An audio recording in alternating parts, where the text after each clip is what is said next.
There are a lot of flat earthers, way more than I care to imagine, but believe it or not, I have found another new one that we can critique. His channel is called Reshaping the World, and we have a little bit of history. Hey, Simon Dan, why don't you do some actual science and post the results, big guy? Why don't you do that? Huh? See? Dear oh dear.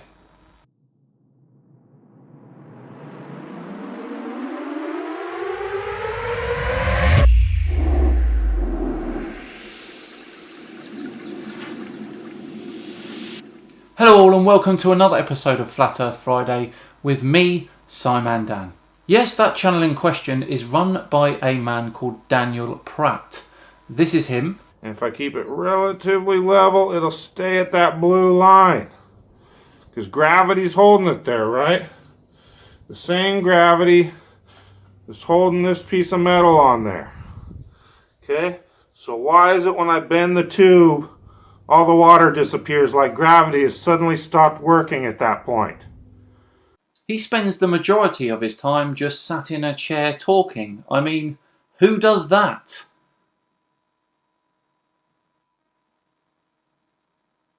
So Dan Pratt seems to have stumbled on a way to prove that gravity isn't real and by extension the Earth is flat. His method? FedEx.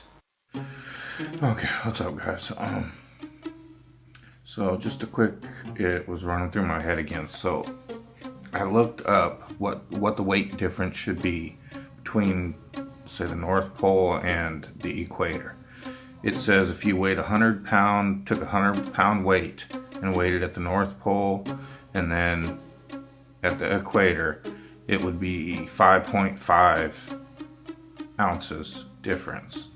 He is of course talking about the very tiny weight difference of things depending on where you are stood or where you are on the planet. Now of course, if planet Earth was perfectly spherical with unchanged uniform density, then the gravitational pull would be exactly the same at any point on the surface. However, this is not the case.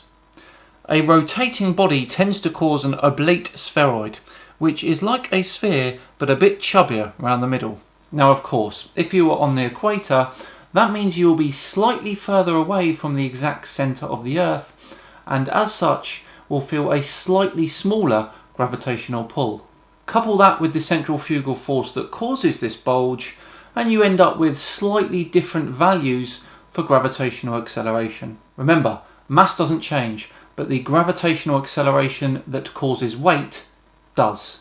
Collecting all that together means the gravitational acceleration at the North Pole is around 9.832 meters per second squared, and at the equator is around 9.780 meters per second squared.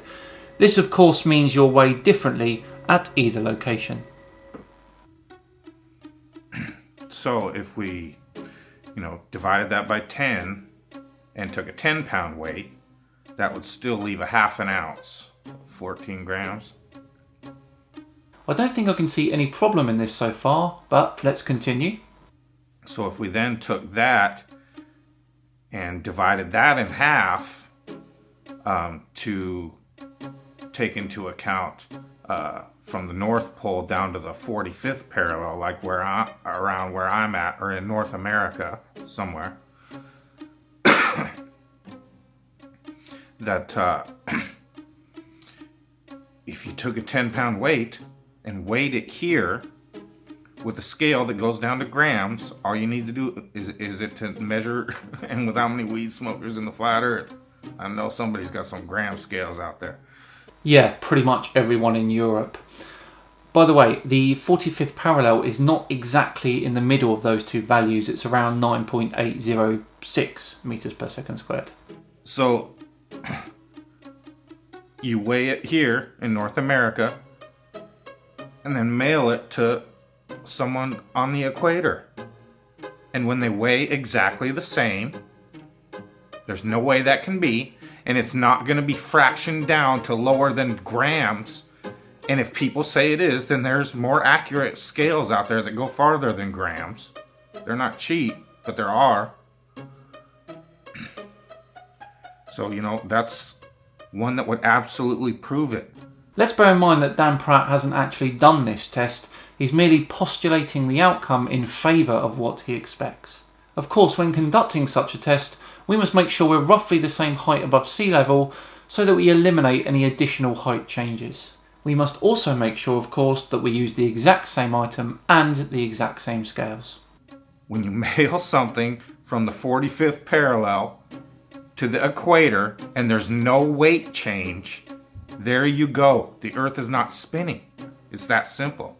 Well, please do the test and give us the results. Then we can be sure, can't we? Through the mail isn't ideal. God, they'll come up with some fucking excuse that leprechauns came in and changed the weight or some shit, or. You're right. That wouldn't be the best way. The best way would be to do the experiment yourself. And that is exactly what I am going to do. But anybody that's traveling, that lives, north of the equator and is traveling towards the equator, weigh something before you go, and then weigh it when you get there. There's no refraction. There's no mirage. There's no gravity. Literally, there's no gravity. And this will prove it. I'm curious as to why Dan has got so much confidence having not done the test himself. Because there's no gravity holding us to the ball that centrifugal force should be working against, making that item lighter at the equator. It doesn't happen. And once you show that to people, and they can't scream refraction, they can't scream gravity,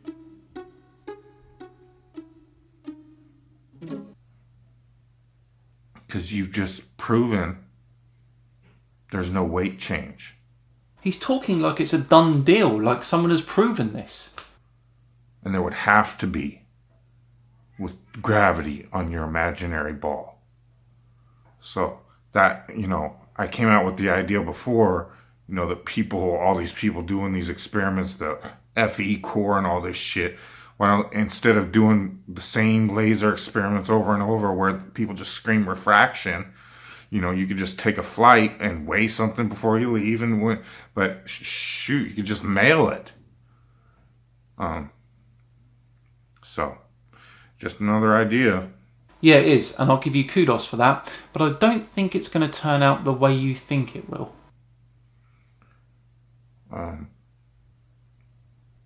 They'll come up with some math or something that, it's undetectable. Like, they can tell the sun's 93 million miles away, but everything we try to measure on here on Earth to prove their imaginary globe is always so minuscule and so unmeasurable.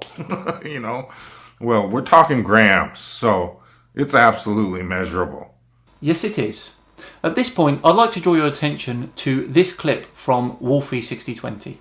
You'll see how precise that is. It's to 1/100th of a gram, and it's showing it just nice and accurately there. So as I move to a different location, different latitude, it should now show me a different weight. And certainly when I fly from Perth, if I'm flying to Sydney going east, with the curvature of the Earth and with the rotation of the Earth in the same direction as the aircraft is flying, there should be, again, a very significant change in the weight. Now, when I say significant, we're only talking about 1 or maybe 1.5 to 2 grams, but that's enough on a set of scales like this that is accurate to 1/100th of a gram to demonstrate that the gravity or the force of gravity is actually changing. Now, if it occurs as I move latitude, that's a fairly solid proof that the Earth is spinning. And if it increases or reduces the gravity, I should say, as I'm flying east in an aircraft, and it shows a lighter weight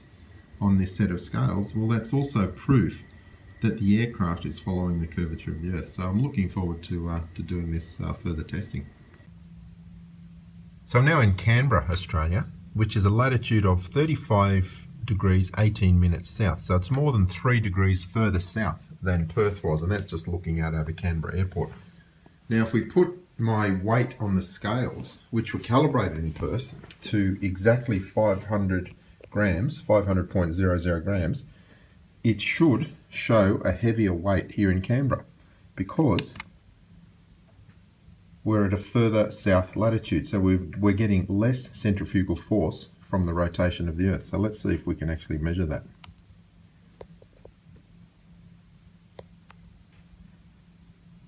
There you go. It's 0.16 of a gram heavier at a further south latitude.